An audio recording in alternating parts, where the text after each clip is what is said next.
good teams find a way to win those types of games. And the Devils scored 3 unanswered goals on the Islanders in period 3 to secure the victory. And now they're on a mini 2-game win streak. And with as tight as the Metropolitan Division is currently, the Devils really needed that. We have a lot to break down in today's post-game recap. Buckle up, everybody.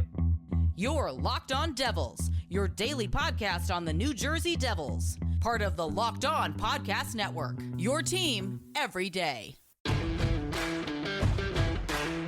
Hi, this is Bryce Salvador, and you're Locked On Devils with Trey Matthews. Elliott scores! Oh, Steven stepped up, nailed him. Brodor's got the puck. What a shot. The Devils win the Stanley Cup. Alrighty now, what is up, New Jersey? Welcome back to the Locked On Devils podcast here on the Locked On Network. I'm your host, College Hockey play announcer, Devils writer for Pucks and Pitchforks, and also part-time credential media member, Trey Matthews.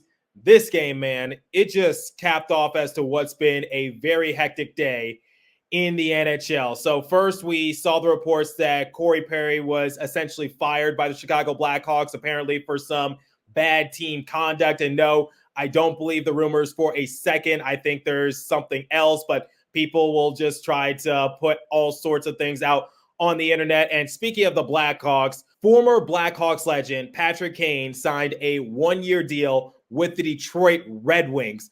Imagine if I told you that like 10 or so years ago. Would any Blackhawks fans believe me? Because we all know Blackhawks, Red Wings, both Midwest teams, both original 6 teams, big rivalry between both those organizations. And Patrick Kane, who solidified a great legacy with the Blackhawks, is now joining the Red Wings. Obviously, he's on the other side of his better days. I don't really anticipate much from him, especially since he's in his mid-30s. He just had major hip surgery, but still, I will congratulate Patrick Kane for latching onto a team. He's been at it for years. He's obviously one of the greatest players to ever play, but like I said, it's just been absolute chaos in the NHL, and this game between the New Jersey Devils and the New York Islanders was no exception because the Devils scored 3 unanswered goals on the Islanders in period 3 to win in regulation. So the Devils walked away with 2 points and the Islanders walked away with zilch 0. So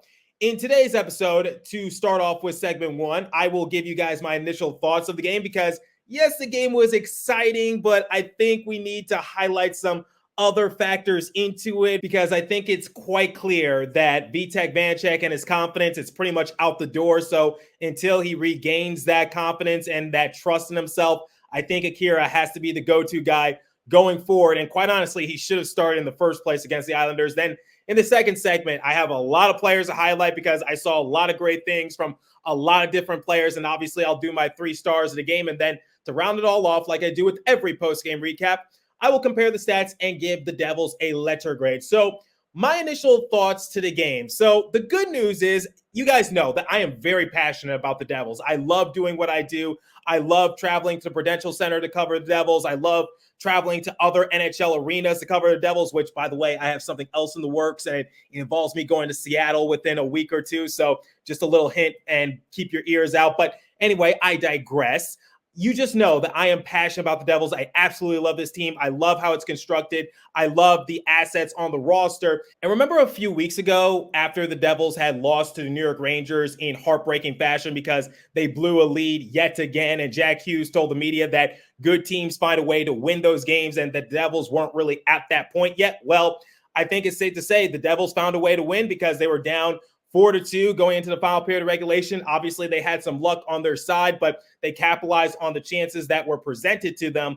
And it seemed like they were able to regain that momentum, find that energy. And obviously, having your captain back into the lineup does wonders for you. But the point I'm trying to make is that I absolutely love the Devils. So what I'm about to say, it just comes from a place of love. I just got to be 100% honest.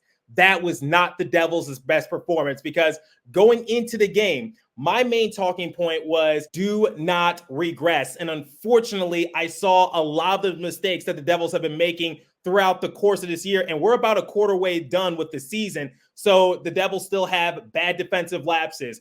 There's still miscommunication on defense. There's bad defensive coverage. The goaltending is a question mark. And it seems like anytime the Devils have some momentum going their way, they give it back to their opposition. And we saw that once again because the Devils took a 2-1 lead against the Islanders, and the goals that they scored were very exciting. And it seemed like the Devils, especially at the Prudential Center, they should be running away with the game, right? No, because it was a short-lived lead. And once again, the Devils had to try to claw their way back from a multi-goal differential. And that's playing with fire, especially if you want to be a playoff team. So like I said, I'm not trying to be a Debbie Downer. I'm not trying to be negative. I'm not trying to basically bring down the hype or anything, but the facts are there. That was not the Devils' best outing, and a lot of the mistakes that they've been making throughout the course of the year, it was on full display in this game yet again. But I shouldn't be complaining because, like Jack Hughes said a few weeks ago,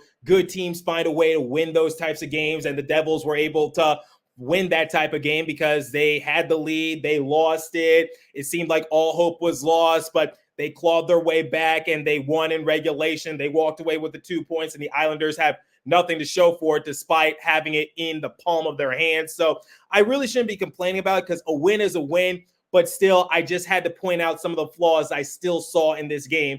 And I think a lot of you can agree with me in that regards. Now, let's shift our focus to Vitek Vanecek and Akira Schmid, because Vitek Vanecek allowed 4 goals on 18 shots, and he had to be subbed out for Akira Schmid. So here's the thing. You can just see the look in Vitek's eyes. I think his confidence is completely shot. I don't know what else to do with Vitek other than I guess we have no choice but to make Akira Schmid the starting goalie. And in fact, Akira should have started in this game because let's look at the past outing for both respective players. So the last time that Akira Schmid played in a game was against the Columbus Blue Jackets, and the Devils came away on the losing end by a score of 2-1. And then the very next day, Vitek Vanecek, he got the start against the Buffalo Sabres. Devils won that game in dominating fashion, 7-2. But here's the thing. Akira Schmid, yes, he did lose his last outing, but it was a very close game, and Dougie Hamilton had a couple of defensive lapses that didn't really help Akira. He was standing tall in between the pipes, and he was making those grade A saves. He was always trying to keep his team in the game. He was giving his team chances to try to tie the game or take the lead. Like, he was keeping the Devils in the game. Whereas for Vitek Vanecek, he only saw 12 shots, and he allowed 2 to go past him. So the thing is, I get that they were power play goals for the Sabres, and it's not Vitek's fault that his team is shorthanded and they basically have a very crappy penalty kill, which we'll talk more about in a second. But the thing is like, still, seeing 12 shots and you allow 2 to go past you, that's a little concerning in my eyes. So that's my thing for Vitek, which was I don't think he should have started in this game. I get that Lindy is just trying anyway to shake off the rust from Vitek because he is still a good goalie. Like, I still see the potential. But like I said a few minutes ago, I talked about the Devils not regressing, and unfortunately, I'm not seeing any improvement from Vitek Vanecek, but I see some improvement from Akira Schmid because, once again, it was a 4-2 deficit for the Devils, and Akira Schmid had to come in relief, so he really couldn't allow any goals to go past him, and he made a few crucial saves that kept the Devils in the game once again. So, in my opinion, I think Akira Schmid should be the go-to guy for the Devils from here on out until Vitek can regain his confidence, because right now, it's not working for him, Chief. So, that's my thing. But when we look at some of the goals that were let up by Vitek, I'd say similar to what Ken Danico said, half of them weren't really on his shoulders. So the first one, the Bo Horvat one, that was on him. He was in perfect position to stop the puck, and he allowed for it to go past him. And James Nichols of New Jersey Hockey Now, he put that out on the X app. So you can also take his word for it as well, which is if you look at the replay in super slow motion, you see that Vitek was in a prime position to stop the puck. But that goal shouldn't have happened in the first place because the Devils shouldn't have been on the penalty kill because Dawson Mercer, he was assessed an interference call on Pajot, and it was a very questionable move because all Dawson did was put his arm out, and then Pajot just basically flopped like a fish. And honestly, I think Pajot should have served time for embellishment, but what do I know? That's why I'm not a referee. But looking at the replay, I'm just like, all Dawson did was just put his arm out, and it wasn't even fully extended. It wasn't even like he got full grasp of Pajot. Pajot just sold it a little bit. So Mercer, unfortunately, he got caught in an act because Pajot, he basically sold it and the referees bought it. So it was just a clown show in that case. So it was just insult to injury. So Mercer had to sit. Devils don't have a good PK. Horvath capitalizes on it, gets the power play goal. Islanders go up 1-0. Now, the Barzal one, that was just bad luck. And Bryce Salvador broke it down during the telecast, which was, if you look at the replay, Barzal basically just fell down to the ground. People forgot about him. He chugs his way down to the other side of the rink, and he scores it with ease. So that Barzal one, it was a fluke, and it was just a broken play that worked into the favor of the Islanders. So I don't think you could put that on Vitek all that much. But the Clutterbuck one, he has to make that stop. He really has to. But the Pajot one, in which Pajot got his first goal of the season, once again, that was just bad defensive coverage by Dawson Mercer and Andre Palat. Bad communication because neither one of them knew what to do. They didn't come up to the left point as it looked on TV to try to smother the Islanders. Islanders see that, they slide it down deep into their offensive end, into the slot, and there's a sliver of daylight, and the Islanders capitalize on it, and Pajot scores. So that was not on Vanecek. That was on the poor defensive execution once again by the Devils. Bad defensive coverage. And Jack Hughes acknowledged it post-game while he was being interviewed by Erica Walker, because Hughes was the first star of the game. He said that they did not play well in front of Vitek. So for any of you hoping that Vitek might be traded away or released or whatever you hope that happens to him, I don't think it's going to happen anytime soon, especially if the superstar player is saying we didn't play good in front of him, and that's on us. So yeah, I mean, it wasn't a good outing for Vitek, but I'd say 2 of those 4 goals weren't really on him. But it goes back to what I say the past few episodes, which is you got to make those hard saves. And Vitek, he's just not making them like he used to last year. So that's my thing. For the sake of Vitek's confidence, I'd say Akira Schmid needs to be the starting goalie. So we're going to transfer over to some honorable mentions and also some star players momentarily. But before we continue, let me tell you guys about the Game Time app, because I'm sure you want to see the Devils play up close and personal. So Game Time app, here's some of its offers: last minute ticket deals, flash deals, zone deals, easy to find and buy tickets for every kind of event in your area, views from all seats in the venue, lowest price guaranteed, event cancellation protection, job loss protection, etc. Game Time has deals on tickets right up to the start of the event, and even after an hour it starts. It's the place to find last-minute seats, find exclusive flash deals and sponsored deals on tickets for football, hockey, basketball, baseball, concerts, comedy, theater, and more. Download the Game Time app, create an account, and use the code LOCKEDONNHL for $20 off your first purchase. Terms apply. Again, create an account and redeem code LOCKEDONNHL for $20 off. Download Game Time today. Last-minute tickets, lowest price, guaranteed. Okay, let's talk about some players that deserve some recognition. So I wrote down a bunch of players and what they brought to the table. So like I do with every post-game recap, after a win, let's highlight some players that definitely deserve their roses. So the first player that I want to acknowledge, and this is kind of cheating, but I'm going to conjoin 3 players into one, and that was the Andre Palat, Nico Heer, and Jesper Bratt line, because they set the tone early. And I even put this out on social media. I said, is it me, or does it look like the Devils are forechecking a lot better, at least early on? Because as the game waned on, it seemed like they forechecked less and less and less, which is why the Islanders were able to find some of those openings. But digressing a little bit, the one thing I liked from that line was, once again, they were setting the tone early. They were playing fast. They were playing physical. And once again, I think it's with Nico Heer being at the helm of it and being that great two-way player and also being that fantastic leader, because I saw the Devils be aggressive from the opening faceoff. And that's what I want to see going forward, because it's one of the complaints that I've been having for the Devils, especially when Nico Heer was out. Seemed like the Devils play with no heart, no determination, no passion. But yet, when Heer is back into the lineup, should it be a surprise to anyone that the Devils' execution is a lot better? It's a lot smoother. It's a lot cleaner. Seems like there's a system in place, and it seems like the Devils are playing good on both sides of the rink. Well, defense is a bit of a question mark, but still, you get the point. I liked how Heer and his line mates just set the tone, so I wanted to give them credit. So speaking of setting the tone and also playing aggressive, let's talk about Alexander Holtz, because going into this matchup prior to Jack Hughes scoring a goal, did you guys know that Jack Hughes and Alexander Holtz had the same amount of goals with 6? Obviously, Hughes now has 7, but still, I don't think we're talking enough about what Holtz has been bringing to the table this season, because what I saw was that he was creating good looks for himself. He was definitely extending his body out a little bit more because he was playing on some lengthy shifts, and Danico acknowledged it on air, but still, he was playing fast. He was playing aggressive. He was looking for those great looks for himself. And on that Curse Lazar game winner, I thought it was Holtz who batted on in and cleaned up the mess. But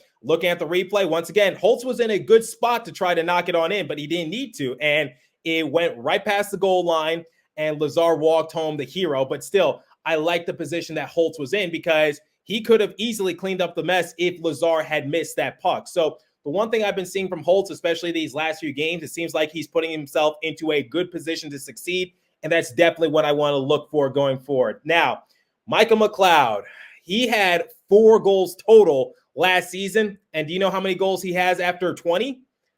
4. So Michael McLeod's offense is taking off a little bit more, and he scored the first goal for the Devils, and he started off at center ice. He chugged his way into the offensive end for the Devils, and he finished with one hell of a look. So Michael McLeod, he is a great two-way player, and he's definitely a solid asset on the bottom 6. And I think Danico said going into the season that Michael McLeod can become one of the best fourth-line centers in the entire league, and he's well on his way to do so. And I think more people are turning heads. So Michael McLeod, he bet on himself, and right now he's cashing in. So I just love his aggressive nature already, but I like that his offense is also improving because once again, he had 4 total goals last season. After 20 games this season, he already has 4. So he's already matched his season high from last year. Now let's talk about Brendan Smith once again. Brendan Smith, I said it a couple episodes ago, but I got to say it again. Whatever I said about you negatively, I take it back because he got an assist on Jack Hughes' goal, but that goal does not happen without Brendan Smith because Ilya Sorokin, the Devils had to earn every single goal they scored on him, all 5 of them, in fact, but Sorokin, once again, he was making it very difficult for them. It's not like the Devils dominated from start to finish offensively. They really had to work their way to try to find the back of net, or if Sorokin made a mistake, they had to capitalize on those mistakes. But digressing, what I saw was that Jack Hughes, he got stoned by Sorokin on one possession, but keeping the offensive possession alive was Brendan Smith flying on in, corralling the rebound, being aggressive, using his big body to not get bullied, and he kept the offensive possession alive for the Devils. And as a result, Jack Hughes was able to score, and he got his 7th goal of the season. And Mercer also walked away with an assist on that possession.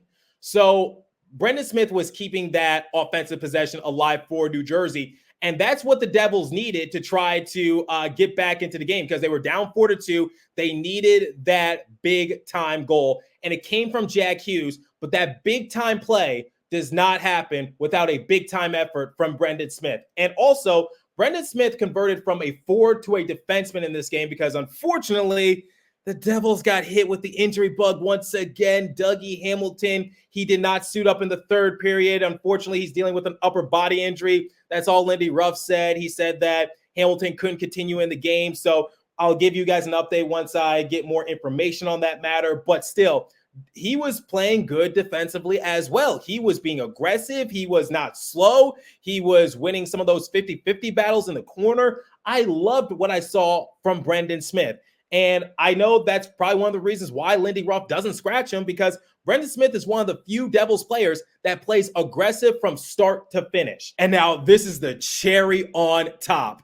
He sacrificed himself to get Anders Lee out of the game. So towards the end of period 3, he and Anders Lee go toe-to-toe, and Anders Lee walks away with a bloody nose, and it's dripping all down on him, and he wants to act all tough and say, yeah, I'm a hockey player. I got into this fight, even though you got your butt kicked by Brendan Smith. So Brendan Smith, once again, being aggressive and just not afraid to throw his body around. But the one thing I liked is that, yes, Anders Lee, he's not really having the best season I'm sure he would like to have, but he's trying to give his team an energy boost. But the thing is that what's a bigger loss? Because once again, this happened late in period 3. So both of them are going to be given fighting penalties. So they were both given 5 minutes for fighting. As a result, both of them head to the locker rooms early. They were ejected from the game because there was limited time left. But what's a bigger loss? Losing your captain or losing a player like Brendan Smith. Now, the thing is like, I know Brendan Smith was good in this game, but I'm not saying Brendan Smith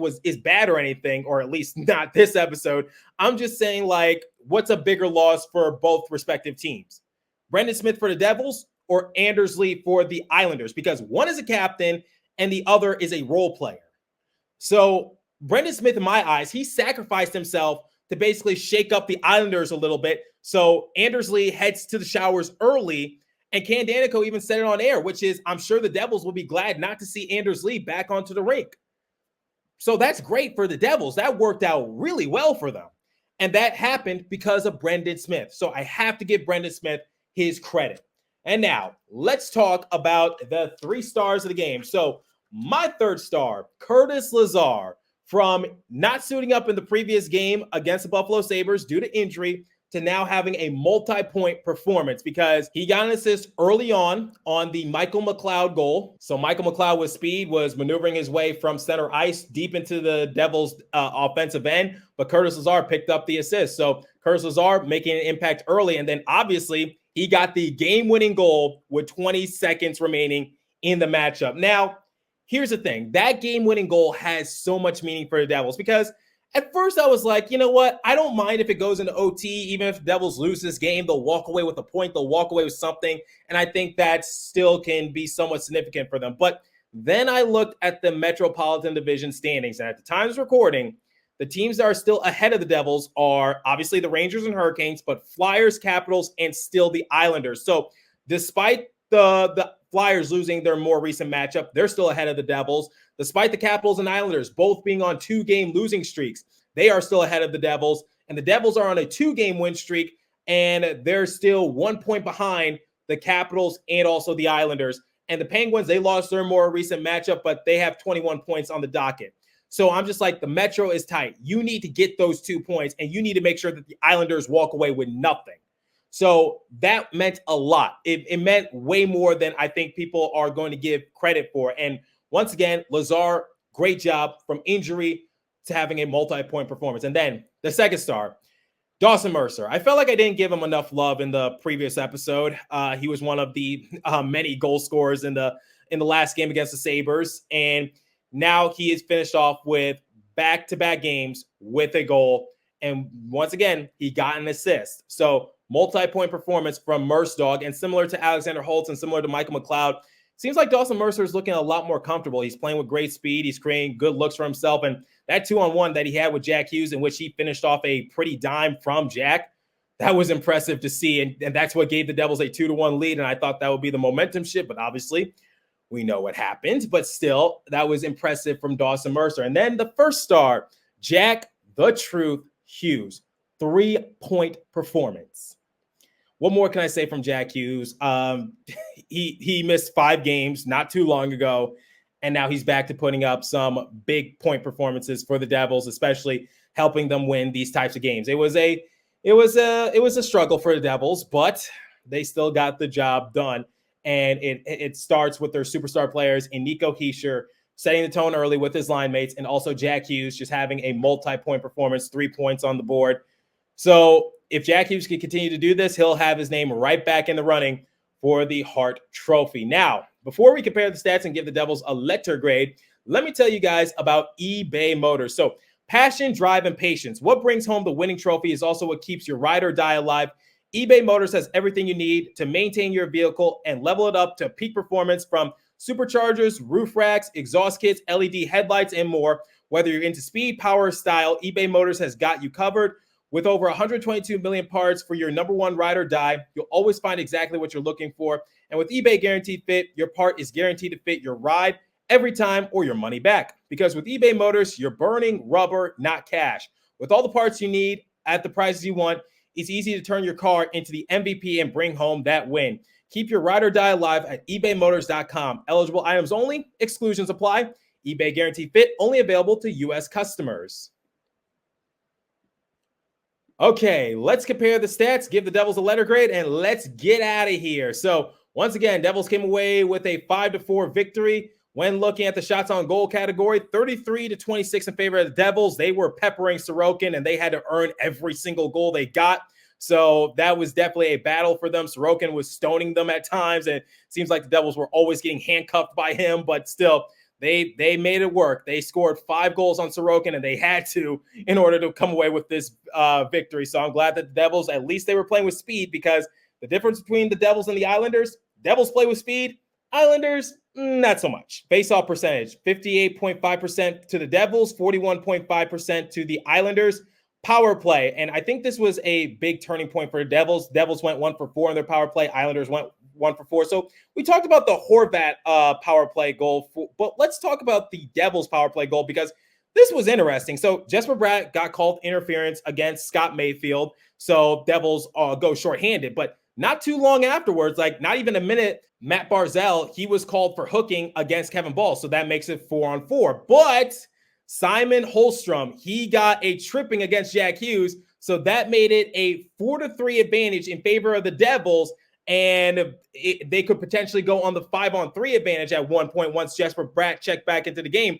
But no need, because they scored on the power play relatively quickly thanks to Nico Heer that tied the game almost halfway done with period 3. So Heer gets the power play goal. Barzal checks back into the game, but it's at the expense of giving up a power play goal. Then Jesper Bratt checks back into the game. Devils go back on the power play. So once again, 4-on-3 power play goal for the Devils. That was impressive. That was crazy. And that was exactly what they needed. And that's what I talk about. Play to your strengths. And that's what the Devils did. They're the top team in the NHL in power play. Their penalty kill needs a lot of work, like a whole lot of work. But still, just playing to your strengths when it matters most, that's going to go a long way. But you still got to do well 5-on-5. So that power play scenario for the Devils, it was just insane. It was just bedlam. And like I said, it's been hectic. It's been chaotic in the NHL today. And this game was just the icing on top of the cake. And then hits, 20-18 in favor of the Devils. Blocks, 22-5 in favor of the Islanders. So sometimes they were cutting off those shooting lanes for Devils, and they were helping out Sorokin at times. But still, okay, if I had to give the Devils a letter grade, I want to give them a B-, but I'll be polite. I'll give them a B, a solid B, because once again, they did make some of the mistakes that we've been seeing all season. They got to work those out, but still, good teams find a way to muster out those victories, even during unprecedented times. So they got the job done. That's all I can say. Now they're on a mini 2-game win streak, and they got 2 points. Islanders got nothing. So let me know what you guys think in the comments section. What did you think about this game in general? And who are some players that caught your eye? And what did you notice as it progressed? So once again, curious to hear your guys' thoughts. Leave a comment down below if you're watching on YouTube. If you're listening on a podcast streaming service, hit me up on my personal X page app at TreyMat4 or the show's X page app at Locked On Devils. As for today's episode, that's all the time I have for you. So continue to stay safe. Have a wonderful day, New Jersey. Go Devils. I'll catch you guys in the next episode. Thanks for listening once again.